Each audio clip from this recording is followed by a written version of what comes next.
it like getting back out on the field with the guys today? It's been exciting. I thought we've had really good energy, right? We did some stuff kind of Thursday, Friday, got back out there today really for the first time in kind of a game week type of mode. So it was exciting. I thought they had good energy. I think they're excited to be out here. We got a great bowl coming up. I know Coach Lashley's got a big event with that bowl game tonight, and so I think they're really excited to have us. We're certainly excited about San Diego. I've never personally been there, but everybody that has been there has just raved about this bowl. And I remember growing up about, man, the Holiday Bowl was a really cool place to go. So I think our guys are energized. We got an unbelievable opponent, so that's an exciting time. And so it's really good. The kids are kind of like in the middle of finals, so I think this is kind of a welcome break for them. After we had that kind of, you just kind of have an abrupt halt to your season, and then everything just slows down. I've been sicker than a dog for about a week, and now we're all kind of back up out here practicing and ready to go. And so exciting. I thought it was good energy the first couple days. Obviously, we've got a lot to clean up, got to get back physical again, do some of those things, but it'll give us a chance to really get healthy, I think, coming out of the end of the season here these couple of weeks as we start to prepare and build up, for this game. Is it weird not having to absolutely, go into overdrive on the portal or play a college football playoff game while portaling or all these different things? There's a clear disconnection. For sure, yeah, and almost to a fault. I think that's probably part of the reason you get sick sometimes is you're just hyped off adrenaline, and then you got nothing to do and no one to call. And it's yes, we're in the reactionary era of college football, so they're changing our rules every 3 months. This is right now. I think January is going to be insane, but right now December is pretty pleasant. So it's not. We were talking. Even our first year here in 2022, when we went to the New Mexico Bowl and we were still hosting official visits, we had like 3 back-to-back sets of official visits with guys that are still on our team that helped us, win the championship there in 23 and play for us last year. And we went to like Fogo de Chao like 5 times in 6 days or something. And it was, that kind of grind while you're trying to game plan. And then we boarded a plane like today to go play Saturday, so yeah, I mean, there's kind of okay, we got time to evaluate the opponent. Let's make sure we got a really good time to build relationship with our roster. Let's make sure that we have an eye on next year's team, but there's not, to your point, there's not a pressure to fix next year's team in the middle of game planning for a game that we had to do, that we were forced to do in the middle of that 2-week run last year. And so I think that we can really celebrate this team, celebrate those people that, the seniors and all those guys that are here, and whatever our team looks like post-bowl game is what it is. But we got one more time to be together and play together and be around each other and do that. And so that part of December's been really neat to sit back and take measure. I mean, you're talking about a group of guys, really a majority of our team has won 30 games in 3 years. And so to have a chance to sit and take measure of everything that they've done is yeah, it's pretty cool. So top 25 opponent too. Does that kind of raise the stakes of the bowl game in a sense? Well, I think it keeps you focused on what's going on. You're not getting you're getting a team that's serious about winning, that has been serious about winning all year, that was in a competitive mode in November, that had a chance to win their own championship just like we did. And so I think that you've got, obviously an interconference rival here and a regional rival a little bit. I know that they've got some Texas players. We've obviously, had some Arizona players on our team before. So, yeah, I think that there's an attention hook to that exists. And, the biggest thing that we can do is control what we can control, but that it does add a neat dimension to it, and they're a well coached, play hard, on a 5-game win streak or whatever it is that they're on, playing really good defense, specifically for us. So I'm excited. I'm excited about the opponent. I'm excited about the location, and I think our kids feel that too. The secondary that they have and their ability to take away the football, coming off a game where Cal had a really strong secondary as well. What stands out about Arizona's, and how you guys look at they have a very unique scheme. It's kind of based on it's a distant cousin of the old Rocky Long 3-3 stack, and so there's a bunch of different presentation for what they do. They do it really, really well. They do it at a high level. They chase the ball and attack the ball. We're watching the video. Arizona's in Arizona State in their last game is in position to go in and score, and they've got a safety pluses down in there and punches the ball out of the quarterback's hand. Just natural football players. So you see a bunch of those in the secondary, what those guys are doing. and all the different pictures that they're able to give you with their front is going to provide some unique challenges. But it's been fun. It's been nice to have some time to dissect that. I could see, boy, how that would be a nightmare on a Tuesday, Wednesday turnaround. So the fact that you get a chance to sit back for a couple weeks and evaluate and say, oh, okay, this is what it is that they're trying to get done, and they still do it at a high level. We still got to execute at a high level, but I think that they certainly provide some challenges that'll be it'll be really unique and really good opportunity for our guys. Saw RJ was out, on the sidelines today.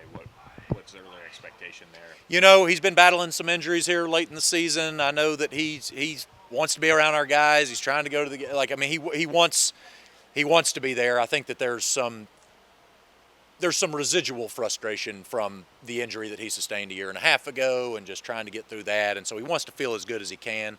Obviously, we want what's best for RJ and putting him in the best position, not only to help our team and do those things that he needs to do, but put himself in best position for his future. And so we want him around. We want him to be in the best possible position that he can be. We love where he's at right now. He's contributing to those young guys and really helping, just even at, you kind of had a practice question earlier. At the end of practice today, we get 3 periods with, all seniors removed from the practice steps. And so it's fun to see those young guys participate, but then it's also really fun to see the seniors get out there and invest in those young guys and talking about, what our spring practice is going to look like. Because, this is back when I was a player, when we had 15 of these things and we were out here grinding because it was just an extra spring practice. It's a little different nature now because just of everything else going on in the off season. But I think that's a cool component to it. You think kind of maybe get him fresh and then see if he can come back and play. That's right. So he's set some school records. He's really close on another one. You'd like to get him in position to do that sort of thing. Again, at the end of the day, it's going to what matters most is our team finishing this thing the right way, and then also RJ being in position to do what it is he ultimately wants to accomplish. When you look at the young guys on this team, guys like Abel, Draymond, Jalen Cooper, how much of this bowl practice is another opportunity for them to take that next step in their development? I think it's huge, and it's nice to have a later game, that gives you a couple weeks to build up. We get a full week of practice this week before we get a chance to get a little Christmas break, come back and go to the bowl site. And so, I think that's invaluable. We were just talking about those 3 periods kind of at the end of the practice where now, okay, guys, this is what day 1 of spring practice is going to look like. So you trotting out here. We can't be a freshman anymore. It's time to. I think it opens their eyes to the realness of how close this thing is to them, and then you're getting super valuable reps from a technique standpoint and from those sort of things that you need anyway. You need development, but I think there's a mental component to it that's like, okay, I'm now it's real. Everything that we said during the recruiting process and where we're at from a moving forward standpoint is right in front of them.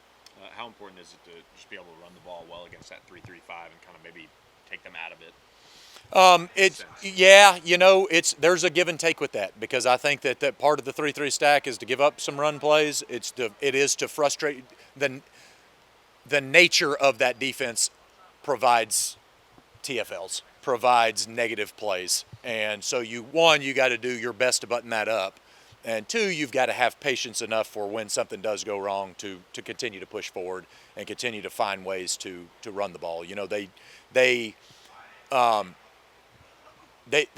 a lot of guys, but they really don't match personnels and things like that. They just kind of play their defense, and they've got really a limited number of calls. Now, there are complex differences in the calls that they have, but they just give a different, unique presentation for what it is that we got to do. We do have to establish the run. I think that we've got to be patient in establishing the run and make sure that we continue to do that. Just, similar to what we always do. This is a great opportunity. Anytime you play in a bowl game, particularly this year versus a defense that you're not used to playing, man, if you can be who you are, we came to SMU. This is what we said we're going to be on offense. Let's be that. To the best of our ability. One, that there's a nature to the bowl game anyway that you're getting out here. You're practicing with young guys. You're doing some of those things with developments, right? You got injury concerns and you got future team and all that you're looking through. So you got a chance to be not simplified, but you got to be who you are, And I think that if you're who you are, you stay to the core of that. You run the football. You play fast. You give kind of what they do defensively. They've got limited concepts out of multiple presentations. I think that's kind of what we are too. So I think that there's a chance to really lean into that. We can develop our team over the course of the next 2 or 3 weeks. Got a chance to go play an unbelievable opponent in an awesome atmosphere, and hopefully get us better for the celebrate. Again, like I said, let's celebrate this 2025 team and everybody that's been so involved in the 30 wins in the last 3 years, and then really give kind of a kickstart, opportunity for that 2016. And just last one, how important is it to win this bowl game? Kind of get off that. 2012 was the last time SMU won a bowl game. Yeah, that's a huge goal of ours. I mean, right? That's got to be. We've done a lot of. Man, the last time that happened at SMU's, and a lot of them was 1984. So we've been able to accomplish a bunch of those. This is one that we haven't won a postseason game yet. That's something that I think's we're intentionally focused as a staff. That's been a big point of emphasis by Coach Lashley to our team. Our team understands what's at hand here. Obviously, we got a great opponent. We can't control everything that we can do, but what we can control is we can control our preparation to win. And I think that's what we've seen today. I think that's what we saw last week and this week is guys that are out there with, no, we need to go practice like we're going to win the game. I've been part of some bowl scenes where it's like, drag them out to practice and did they all show up for dinner and let's make, and it hadn't been that. So I think that they're serious about the game. They're serious about winning the game. Certainly winning a game like this is a big boost. One, we need to get to that point where big-time programs can maintain winning all the way through the end of the season. But also I think that there is you're setting the tone. It's a great exclamation point one on these guys' career, right? The 30 wins that they've had, and I think it's like 38 in the 4-year window, right? So you got a chance to put an exclamation point on that and really just set the tone for a team next year. You feel good about the guys that are coming back and let those guys feel good about going on. That certainly would go a long way. I think that they understand that, and I think that that's their preparation mindset, right now.